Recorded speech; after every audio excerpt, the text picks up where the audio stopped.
안녕하세요. 아버님 때문에 이혼한 30대 여성이에요. 남편과 저는 지인의 소개로 만났습니다. 싫은 소리를 잘 못하고 상대방의 입장에서 생각하길 좋아하는 남편은 착해 빠진 사람이었어요. 그런 남편의 성품이 좋아서 결혼을 약속했습니다. 저는 남편과 달리 싫은 건 싫다 좋은 건 좋다 확실히 말을 하는 편이었는데 오히려 그래서 둥글둥글한 성격의 남편에게 땡겼던 것 같아요. 저희는 1년이 넘는 시간을 연애했고 부부의 영까지 맺게 되었지요. 결혼 당시 어머님은 혼자셨습니다. 아버님과 이혼이나 사별을 하신 상태는 아니었고 어머님이 아버님을 남편이 대학교를 졸업하던 시기에 내쫓으셨다 들었습니다. 원인은 아버님의 바람이었고 어디 계신지 모른다며 결혼식에도 부르지 않으셨지요. 남편도 이야기를 하면서 몇 번을 쪽팔리다고 했는데 동네에서 장사하는 아주머니랑 바람이 났더랍니다. 사실 아버님의 바람은 그때가 처음이 아니었고 어머님도 어느 정도는 이골이 나신 상태였기에 예전처럼 그냥 넘어갈 수도 있었을지도 모른다고요. 하지만 문제는 예전에는 동네 사람들이 알아차리기 전 어머님이 먼저 알아차리시고 소위 주변 정리를 하셨는데 그때는 동네 사람들이 다 알고 나서 어머님 귀에 아버님이 여자를 만난다는 이야기가 들려왔다대요. 어머님께선 이게 무슨 개망신이냐며 아버님더러 당장 이 집에서 나가라 하셨고 아버님께서도 이제라도 진짜 사랑하는 여자랑 살아보겠다며 진짜로 나가셨다고요. 이후로 몇 년 동안 연락이 없으셨기에 남편은 아버님이 어디서 객사라도 한 줄 알았답니다. 그런데 저와 남편이 식을 올리고 3개월쯤 되었을 무렵 그 아버님께서 집으로 돌아오셨어요. 어머님과 아버님 사이에 어떤 사연이 있는지 거기까지는 저도 잘 모르지만 부부의 연이라는 게 그토록 끊기 어려운 일인가 싶기도 하고 솔직한 마음으론 저런 남자를 왜 다시 받아주시는 거지 싶어서 도저히 이해할 수가 없었지요. 남편도 황당하다는 시기였어요. 몇 년 동안 어디서 소식도 없이 살다가 아무 일도 없었다는 듯이 돌아온 아버님이나 그런 아버님을 받아주신 어머님이나 솔직히 어머님이 아버님과 어떻게 사시든 그건 제 알 바가 아니잖아요. 며느리 입장에서 걱정은 할 수 있었지만 옳다 그르다 말 한마디 하기가 쉬운 것도 아니었고요. 무엇보다 아버님이 돌아오신 게 제 결혼 생활에 영향을 끼칠 거라곤 상상도 못했네요. 여담이지만 며느리 사랑은 시아버지라지요. 저는 그런 기대는 애시당초 하지도 않았어요. 아버님이 돌아오시고 나서 얼마 지나지 않아 어머님이 왜 아버님을 받아주셨는지 알게 되었습니다. 어머님이 많이 아프셨더라고요. 며느리인 저도 몰랐고 자식인 남편도 몰랐던 일이었습니다. 비록 지금은 남편과 헤어졌지만 그때를 생각하면 지금도 죄송스러운 마음뿐이에요. 아무튼 어머님께서 돌아가시기 얼마 전 제가 왜 아버님을 받아주신 건지 여쭈어 본 적이 있습니다. 같은 여자로서 도저히 이해할 수 없었으니까요. 어머님께서 말씀하시기를 그래도 아버님이랑 남편은 부자지간인데 당신 때문에 부자지간을 끊어놓은 것 같아. 그게 늘 마음에 걸리셨답니다. 제가 자식이 없어서 이해를 할 수 없었던 걸까요? 지금도 저는 잘 모르겠어요. 아버님이 돌아오시고 반년이 채 되지 않아 어머님께서는 세상을 떠나셨습니다.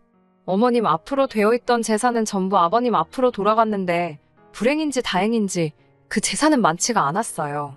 남편은 아버님께 그 재산 허투루 날리지 마시고 아껴서 쓰시라 했답니다. 행여 저희한테 뭔가 기대하지는 마시라 했다고요. 그런 남편의 단호한 태도에 솔직히 저는 크게 안심했어요. 행여나 아버님을 모시게 되는 건 아닌지 내심 걱정이 많았거든요.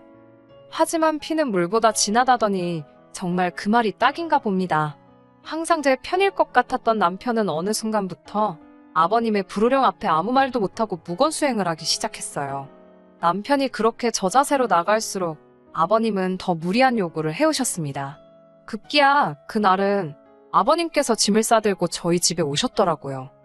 정말이지 그 일이라면 떠올리기도 싫지만 그래도 한번 이야기해보겠습니다.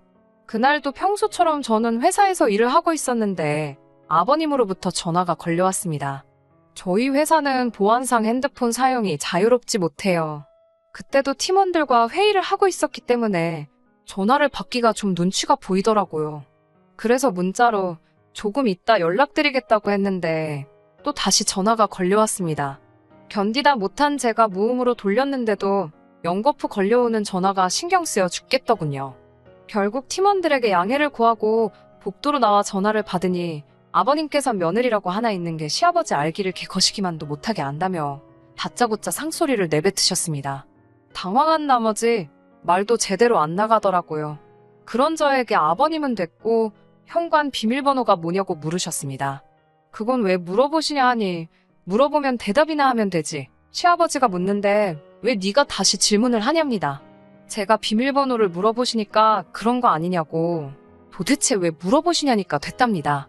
또 아니면 알 방법이 없냐면서 전화를 탁 끊어버리시더라고요.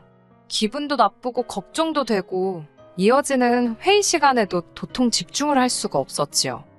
퇴근 후 집에 도착했다가 저는 기절하는 줄 알았습니다. 보통 남편보다 제가 1시간 정도 퇴근이 빨라요.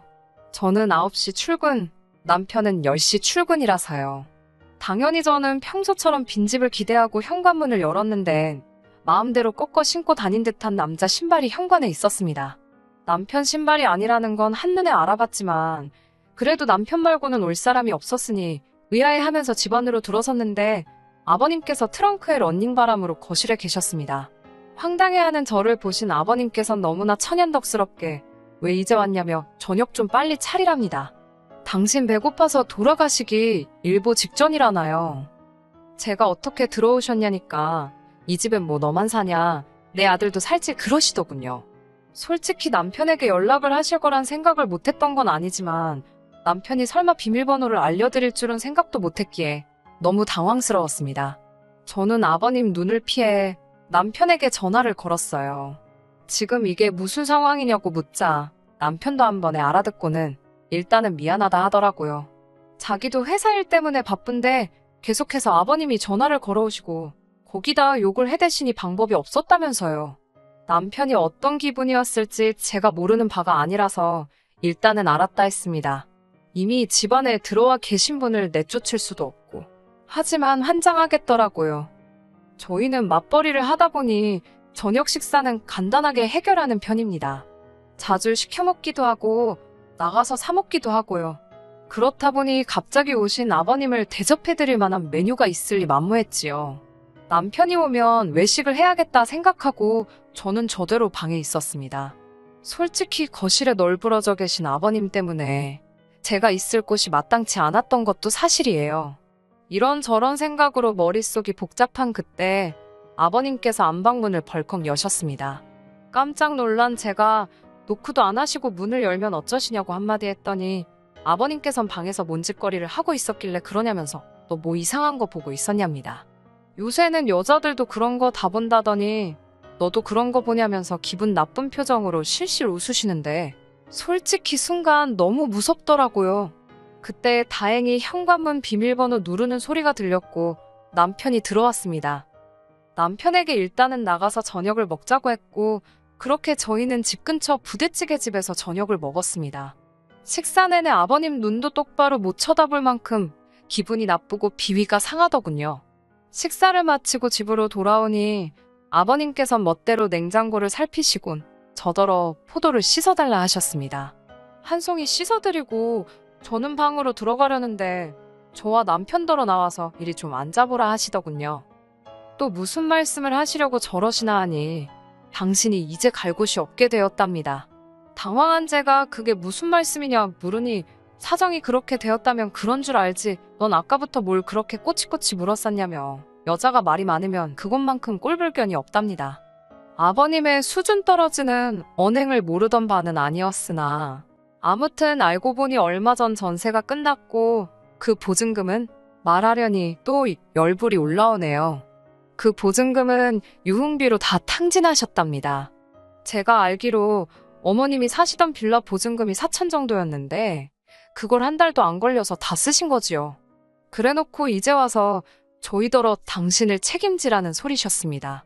오갈 데 없는 애비를 버릴 거냐는 식으로 완전 배째라고 나오시는데 환장해서 미치고 팔짝 뛰겠더라니까요. 그런 아버님께 남편은 이렇다 저렇다 말도 똑바로 못하고 일단은 알겠으니 방법을 생각해보겠다며 들어가서 주무시라 하더군요. 안방으로 들어와 남편에게 뭘 생각해보겠다는 거냐고 나는 못 모신다고 했습니다. 그러자 남편이 한다는 소리가 우리 결혼할 때 어머니가 도와주지 않으셨냐입니다. 어머님이 도와주신 이야기가 여기서 갑자기 왜 나오냐고, 그리고 어머님만 도와주셨냐, 나는 뭐 빈손으로 왔냐고 따졌더니 그런 뜻이 아니랍니다. 다만 어머님이 우리를 안 도와주셨으면 그 돈은 자연스레 아버지 몫이 되었을 거 아니냐는 신박한 헛소리를 하더라고요. 제가 남편에게 지금 제정신이냐, 무슨 소리를 하는 거냐 따지니 남편도 자기도 미치겠답니다. 어떻게 해야 하겠냐는 거예요. 어머님도 돌아가셨고 아버님만 살아계신 건데 그런 아버님을 그럼 내쫓냐고, 그래야 속이 시원하겠냐며 오히려 저에게 따지고 들더라고요. 장인어른이었어도 이러겠냐면서요. 결국 남편과 이렇다 할 결론을 내리지 못하고 나를 샜습니다. 아버님은 개의치 않고 안방까지 들리게 코를 골며 주무시대요. 속도 편한 양반이시다 싶었지요. 저는 남편에게 그래 당장 가실 곳 없다는 분 내쫓지는 않겠다. 대신 나에게 어떤 것도 기대하지 말라 했습니다. 식사 새끼 차려드리는 것조차도 바라지 말라고요. 남편은 못마땅한 듯 했지만 일단은 알겠다고 했고 그렇게 휴전을 하게 되었습니다.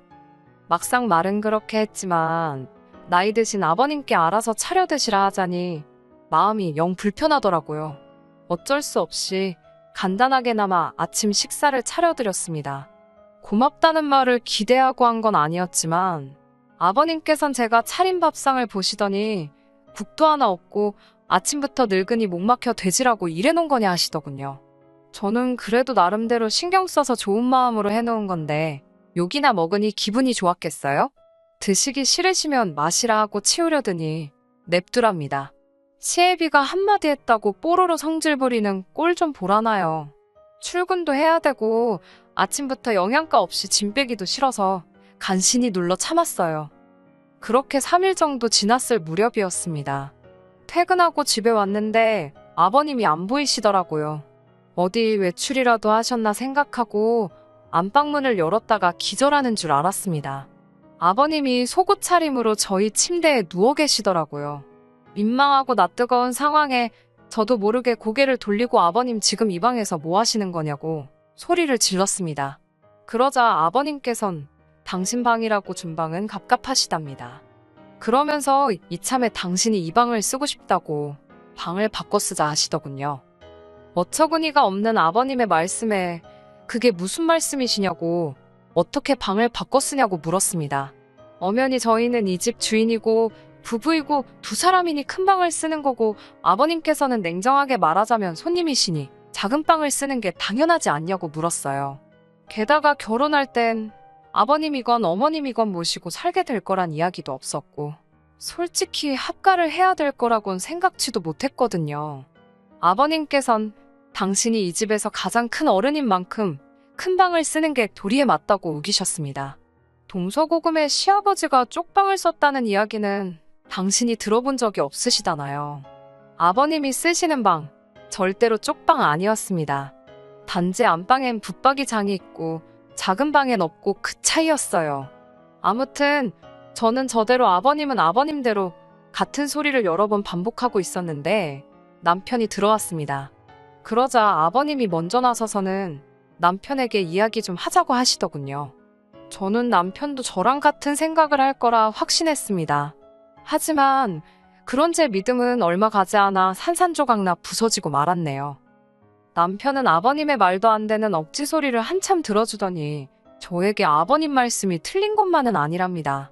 저나 남편은 직장 생활을 하느라 기껏해야 자는 게 전부이지 않냐며, 하지만 집에 하루 종일 외롭게 쓸쓸히 계시는 아버님은 방마저 작으니 얼마나 답답하시겠냐고 그러더군요. 그러니 이참에 안방은 아버님께 내어드리자입니다. 집에 계시는 아버님이라도 편하게 지내실 수 있도록 배려해드리자면서요. 어이가 없어서 제가 아주 효자났다고 한껏 비아냥거렸어요. 남편은 그런 저에게 무조건 싫다고만 하지 말고 한번 생각을 해보랍니다. 저더러 경제학과 나오지 않았냐면서 아버님께 안방을 내어드리는 게 더 경제적이고 효율적이라는 생각이 안 드냐고 하대요. 하나를 보면 열을 안다는 말이 있잖아요. 아버님이 저희 집에 오시게 된 경위도 마음에 안 드는데 남편 입장을 봐서 100번 참고 양보한 상황이었습니다. 그런데 이번에는 무슨 굴러들어온 돌이 박힌 돌 빼내는 것도 아니고 멀쩡히 제가 쓰고 있는 안방을 내놓으라 하시니 사람이 뻔뻔해도 이렇게 뻔뻔할 수가 있나 싶더라고요. 그리고 이건 시작에 불과할지도 모른다는 생각을 하니 등줄기에 식은땀이 촥 흐르더라고요. 똥을 꼭 찍어 먹어봐야 할 필요는 없다 생각하고 남편에게 마지막으로 속마음을 털어놓았습니다.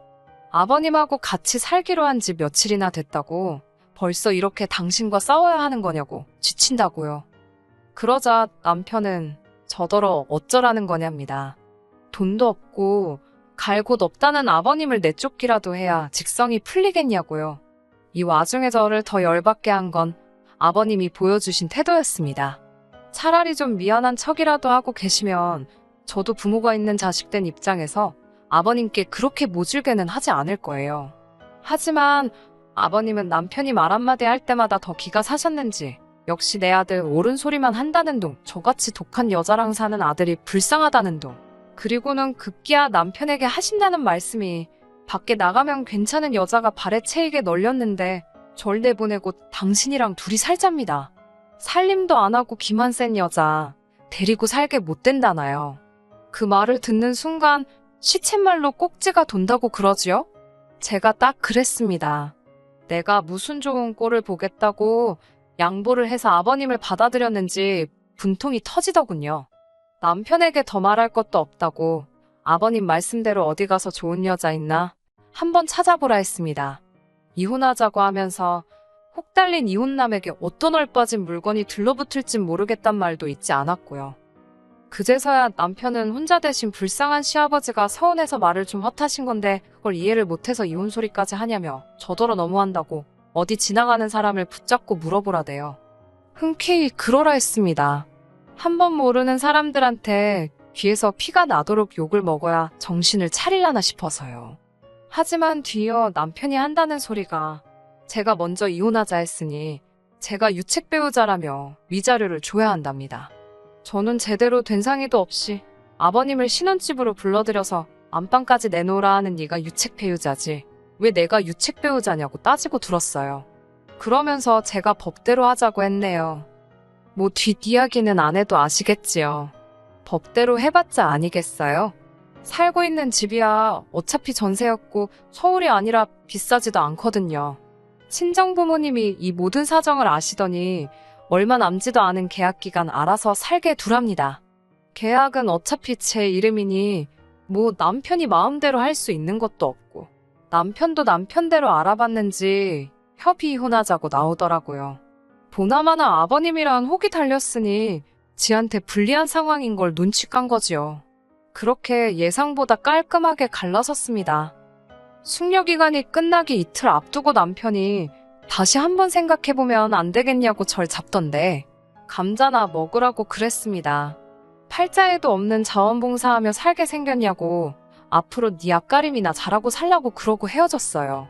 제가 정말 독한 여자인지는 모르겠지만 그래도 이만큼 살았던 거 누구 덕인지 아버님 모시고 살면서 몸소 느껴보고 그리고 밤낮으로 후회 속에 살았으면 좋겠네요. 갈라섰으니 더 이상 제가 신경 쓸 일은 아니지만 그 꼬라지 보면 제 속이 조금이나마 후련해질 것 같아서요. 끝까지 들어주셔서 감사합니다. 오늘의 사연은 여기까지입니다. 구독과 좋아요, 알람 설정 부탁드리고 더 좋은 사연으로 다시 찾아뵙겠습니다. 감사합니다.